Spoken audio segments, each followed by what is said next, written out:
Hello friends, welcome to my channel Dhanashree classes. आजच्या व्हिडिओमध्ये आपण इयत्ता 6वी म्हणजे क्लास 6 सीबीएसई याचा जो मराठीचा लेसन आहे सेकंड नंबरचा तो आपण इथे बघणार आहोत। पुस्तकाचं नाव आहे बघा अभिजात मराठी पाठ्यपुस्तक इयत्ता 6वी आणि यामधील जो सेकंड लेसन आहे त्याचं नाव आहे बघा एनेस्थेशिया। एनेस्थेशिया हा जो पाठ आहे तो आपण आज इथे बघणार आहोत। मागच्या व्हिडिओमध्ये आपण पहिला जो लेसन आहे टिकटिक वाजणारे घड्याळ हा लेसन आपण इथे बघितला होता। त्या व्हिडिओची लिंक मी ते डिस्क्रिप्शन बॉक्समध्ये देत आहे। आपण पूर्ण लेसन इथे एक्सप्लेन केलेला आहे। पूर्ण लेसन मी इथे एका गोष्टीसारखा तुम्हाला व्यवस्थित समजून सांगितलेला आहे। आज आपण सेकंड जो लेसन आहे एनेस्थेशिया तो आपण इथे बघतोय। तर सुरुवात करूया। बघा एनेस्थेशिया या पाठामध्ये आपल्याला काय सांगितलेले आहे, कोणकोणत्या शस्त्रक्रिया सांगितलेल्या आहे, कोणत्या आजाराबद्दल सांगितलेलं आहे ते आपण इथे बघतोय। तर बघा आपल्यापैकी अनेक मोठ्यांना ही गोष्ट निश्चित माहित आहे की ज्यावेळी दवाखान्यात शस्त्रक्रिया होते तेव्हा त्या रुग्णाला भूल देतात। आपण नेहमी ऐकलेलं आहे की दवाखान्यात गेल्यानंतर जर ऑपरेशन करायचं असेल तर डॉक्टर अगोदर भूल देतात, हो की नाही। कधी कधी विशिष्ट अवयवाला भूल दिली जाते, कधी कधी पूर्ण शरीराला भूल दिली जाते, तर कधी कधी ठराविक अवयवालाच भूल दिली जाते। म्हणजे ज्या अवयवाचं ज्या पार्टचं आपल्याला डॉक्टरला ऑपरेशन करायचं आहे त्याच पार्टला फक्त भूल दिली जाते। तर कधी कधी संपूर्ण शरीराला भूल दिली जाते। जरी आपणास डॉक्टरकीच्या प्रत्येक गोष्टीबाबत ज्ञान नसले तरी एनेस्थेशिया हा शब्द कायम आपल्या कानावर येत असतो। पूर्ण डॉक्टर म्हणजे काय, डॉक्टर कसे क्रिया करतात, काय करतात ह्याचा संपूर्ण ज्ञान हे जरी आपल्याला नसेल तर एनेस्थेशिया म्हणजे काय हे आपल्याला नक्कीच माहिती आहे। तर एनेस्थेशिया शब्द म्हणजे काय तर भूल देण्याचे इंजेक्शन हे मात्र आपल्याला माहित आहे, ठीक आहे। भूल देण्याचे इंजेक्शन, एनेस्थेशियाचा अर्थ काय होतो, भूल देण्याचे इंजेक्शन। सूरजची तब्येत खराब झाली होती। रात्रभर तो पोट दुखण्याने हैराण झाला होता। त्याला सकाळी दवाखान्यात नेले।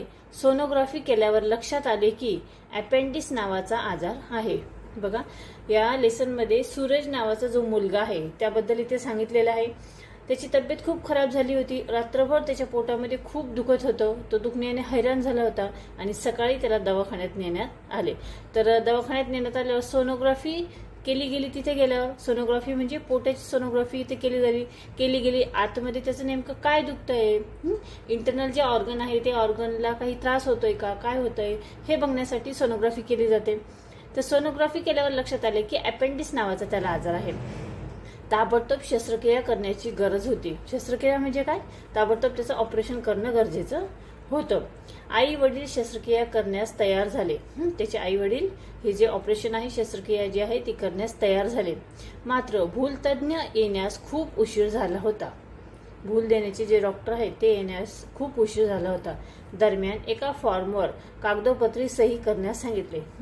ऑपरेशनच्या अगोदर एक फॉर्म भरून घेतला जातो ज्यावर आई किंवा वडिलांची इथे सही घेतली जाते आणि तो फॉर्म देखील भरून झालेला होता, त्यांची सही देखील झालेली होती। त्यावेळी भूल देण्याचे परिणाम वाचून सूरजची आई रडू लागली। त्या फॉर्मवर जे लिहिलेलं होतं की भूल दिल्यामुळे काय काय होऊ शकतं हे वाचल्यानंतर त्याची आई रडू लागली।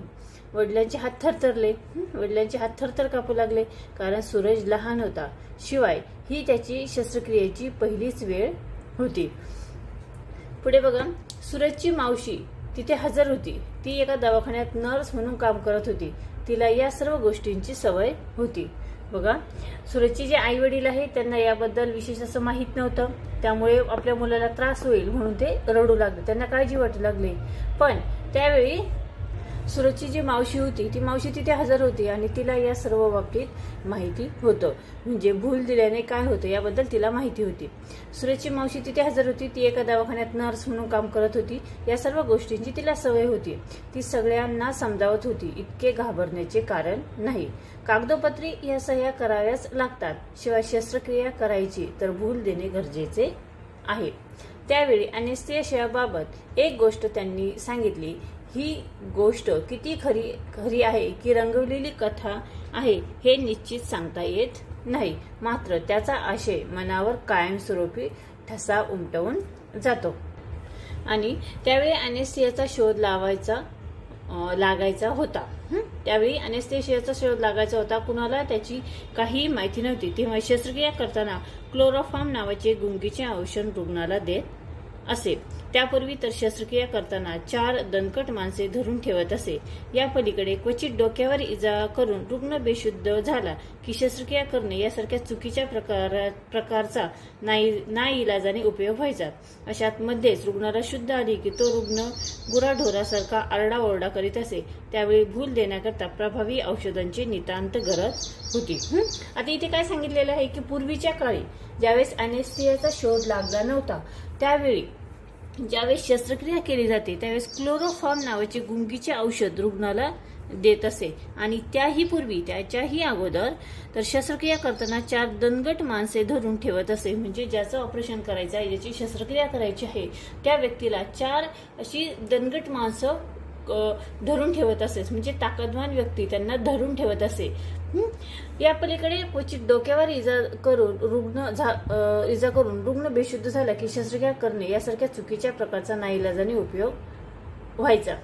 जर डोक्याला मार लागलेला असेल आणि त्याची शस्त्रक्रिया करायची असेल आणि भूल देण्याचं त्यावेळेस औषधाचाही शोध लागलेला नव्हता त्यावेळेस अशा रुग्णाला हे 4 व्यक्ती जे धरून ठेवत होते त्यावेळेस त्या रुग्णाला जर ऑपरेशन करताना मध्ये जाग आली तर तो जो रुग्ण आहे तो गुराढोरासारखा म्हणजे जनावरांसारखा जोरजोरात ओरडत असे. कारण त्याला तेवढ्या वेदनाच तिथे होत होत्या.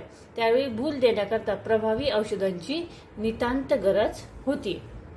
अशाच वेळी बघा एक डॉक्टर इंग्लंडमधील एक डॉक्टर याबाबत बरेच संशोधन करीत होते. त्यांनी बऱ्याच प्रयोगानंतर एक अत्यंत प्रभावी औषध बनविले जे शस्त्रक्रियेपूर्वी दिल्यानंतर तेवढी जागा बधीर होत असे. बघा इंग्लंडमधील जे डॉक्टर आहेत त्यांनी या भुलीच्या औषधाचा शोध लावला. त्यांनी बऱ्याच प्रयोगानंतर एक अत्यंत प्रभावी औषध बनविले जे शस्त्रक्रियेपूर्वी दिल्यानंतर तेवढी जागा बधीर होत असे. त्यानंतर शस्त्रक्रिया सुरळीत व्हायची, रुग्णाला त्याची जाणीवही होत नसे. त्यालाच लोकल अनेस्थेशिया असेही म्हणतात. म्हणजे ऑपरेशन करायचं असेल तर तेवढ्या जागेला जर भूल द्यायची असेल तर तिथे ते अनेस्थेशियाचं इंजेक्शन दिलं जात असे आणि ते इंजेक्शन दिल्यामुळे रुग्णाला त्या जागेवरती काहीही होत नसे. त्या जागेवर कट जरी केलं कापलं तरी त्या रुग्णाला ते समजत नसेल. रुग्ण जरी डोळ्यांनी बघत असेल, ते पेशंट जरी डोळ्यांनी बघत असेल, डॉक्टर ऑपरेशन करत असेल तरी त्या जागेवरती त्या रुग्णाला त्या पेशंटला अजिबात काहीही इजा होत नाही, त्याला काहीच जाणवत नाही. आणि जोपर्यंत ऑपरेशन पूर्ण झाल्यानंतर थोड्या वेळाने ज्यावेळेस त्या जागेवरची भूल निघून जाते, भूल हळूहळू उतरते, त्यावेळेस थोडंसं पेन व्हायला सुरुवात होते. पण ज्यावेळेस डॉक्टर परत ते पेनकिलरची औषधं देतात त्यावेळेस आपल्याला त्या जागेवरती आपल्याला काही त्रास होत नाही. ते औषध खूप प्रभावी होते. त्याचा वापर कुणावर व कसा करायचा याचा मोठा गहन प्रश्न होता. डॉक्टरांचा मुलगा वडिलांची धडपड पाहत होता. तो वडिलांना म्हणाला, त्याच्या डाव्या हाताला 6 बोटे आहेत, त्यातील 1 बोट अतिरिक्त आहे. त्यामुळे त्यांनी त्यांचा प्रयोग करताना आधी ते इंजेक्शन माझ्या बोटाला टोचावे, नंतर ते अतिरिक्त बोट काढून टाकावे. त्यामुळे त्यांच्या प्रयोगाचे प्रात्यक्षिक होईल आणि बोटही निघून जाईल. वडिलांना ही कल्पना आवडली. बघा हे जे औषध आहे अनेस्थेशियाचं, हे औषध खूप प्रभावी होतं आणि इंग्लंडमधील एका डॉक्टरने याचं संशोधन केलं होतं. आता ह्याचा वापर जो आहे तो कुणावर करावा असा डॉक्टरला प्रश्न पडला.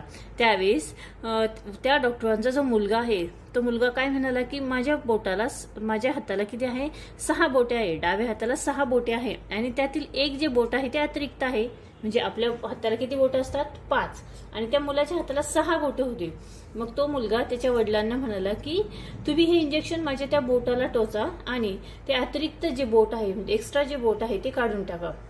त्यामुळे त्यांच्या प्रयोगाचे प्रात्यक्षिक होईल आणि बोटही निघून जाईल. वडिलांना ती कल्पना आवडली. मग ठरल्याप्रमाणे नियोजित दिवशी अकॅडमी ऑफ मेडिकल सायन्स यांना बोलावण्यात आले. त्यावेळी अनेक वैद्यकीय क्षेत्रातील महत्त्वाच्या व्यक्ती, शास्त्रज्ञ, डॉक्टर्स सगळेच शस्त्रक्रिया करण्याच्या वेळी हजर होते. मुलाला आपल्या वडिलांवर पूर्ण विश्वास होता आणि मुलाच्या बोटाला इंजेक्शन टोचण्यात आले.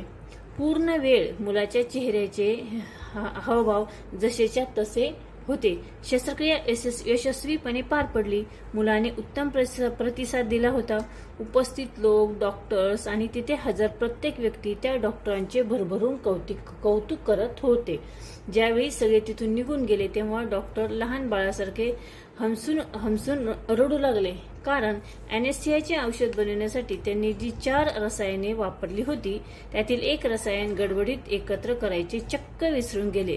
त्यामुळे ते इंजेक्शन प्रभावहीन ठरले होते आणि मुलाला शस्त्रक्रिया करताना अतोनात वेदना झाल्या होत्या. शस्त्रक्रियेच्या मध्येच वडिलांच्या लक्षात आले होते त्याला खूप उशीर झाला होता. मुलाला किती वेदना सहन कराव्या लागल्या होत्या याची वडिलांना जाणीव झाली होती.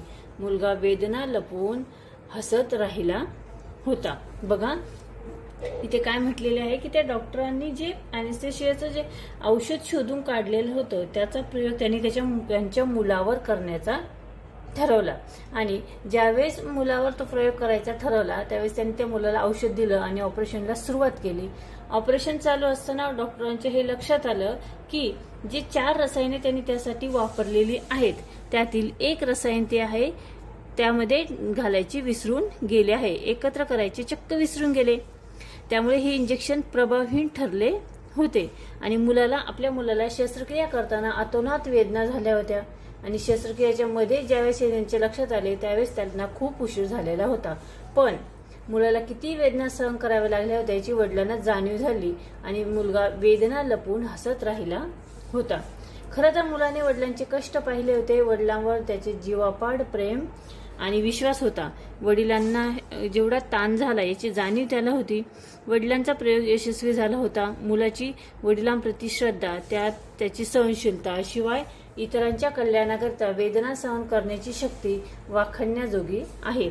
या गोष्टींमधून प्रयोग यशस्वी होण्याकरता वडिलांची मेहनत आणि मुलाचे धैर्य दोन्हींची प्रचिती येते.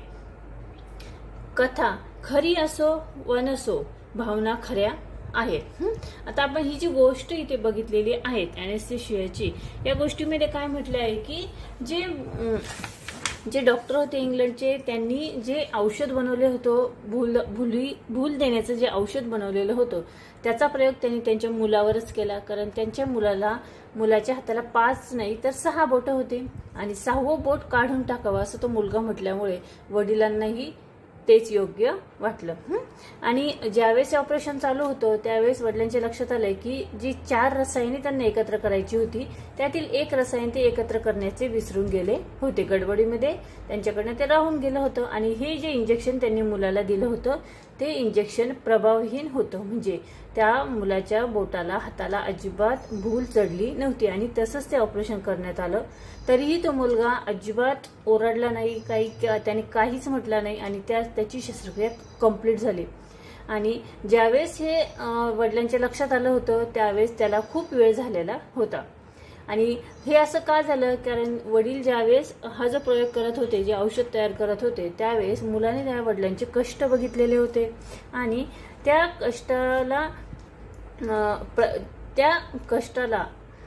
कष्टाची त्या मुलाला जाणीव होती. ही जी गोष्ट इथे सांगितलेली आहे ती खरी आहे की खोटी आहे हे माहीत नाही असं म्हटलेलं आहे, पण यातील भावना मात्र खऱ्या आहेत. हा अॅनेस्थेसियाच्या शोधावर सर्वप्रथम 16 ऑक्टोबर 1848 या दिवशी शिक्कामोर्तब झाला. सर्वप्रथम बघा हॅरिस वेल्स नंतर विल्यम थॉमस ग्रीन मार्टन नाव असलेल्या व्यक्तीने 2 वर्ष प्रयोग केल्यानंतर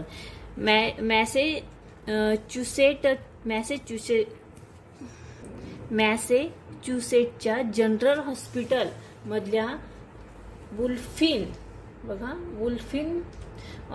ऑफी थिएटरमध्ये जाहीर प्रयोग केला आणि तो यशस्वी झाला. त्यामुळे आजही शस्त्रक्रिया करतात त्या ठिकाणाला ऑपरेशन थिएटर असे म्हटले जाते. आज कोणतीही शस्त्रक्रिया करण्यासाठी भूल तज्ञाची आवश्यकता असते. त्यांचे कामही गुंतागुंतीचे असते. हृदयाच्या ठोक्यांचा समतोल राखणे, मेंदू, किडनी, लिव्हर यांची काळजी घेणे, त्यांच्या कामावर नियंत्रण ठेवणे, बीपी नियंत्रित करणे, कृत्रिम श्वास देणे अशा सगळ्या भूमिका लीलया पार पाडणाऱ्या भूलतज्ञ डॉक्टरांचा मान सन्मान कौतुक मिळत नाही. तो कायम प्रसिद्धीला उपराच राहतो. अशा जोखमीची भूमिका पार पाडणाऱ्या कितीतरी भूलतज्ञांची नावे आपणास ठाऊक आहेत. कधीतरी आपण त्यांचे आभार मानतो का? त्यामुळे सूरजच्या यशस्वी शस्त्रक्रियेनंतर त्याचे आई बाबा डॉक्टरांच्या सोबत भूलतज्ञांचेही आभार मानायला विसरले नाहीत. ठीक आहे, अशा पद्धतीने आपण आज जो लेसन इथे बघितलेला आहे ॲनेस्थेशिया, हा लेसन अतिशय छान आहे आणि पूर्णपणे या ॲनेस्थेशिया औषध कशा पद्धतीने तयार झालं आणि त्याची जी गोष्ट आहे ती इथे जी सांगितलेली आहे ती देखील आपण इथे बघितलेली आहेत. आय होप हा लेसन तुम्हाला नक्की समजला असेल. हा व्हिडिओ जर आवडला तर या व्हिडिओला तुम्ही नक्की लाईक करा, शेअर करा आणि चॅनलवर नवीन असेल तर चॅनल सबस्क्राईब करा. व्हिडिओ बघितल्याबद्दल धन्यवाद.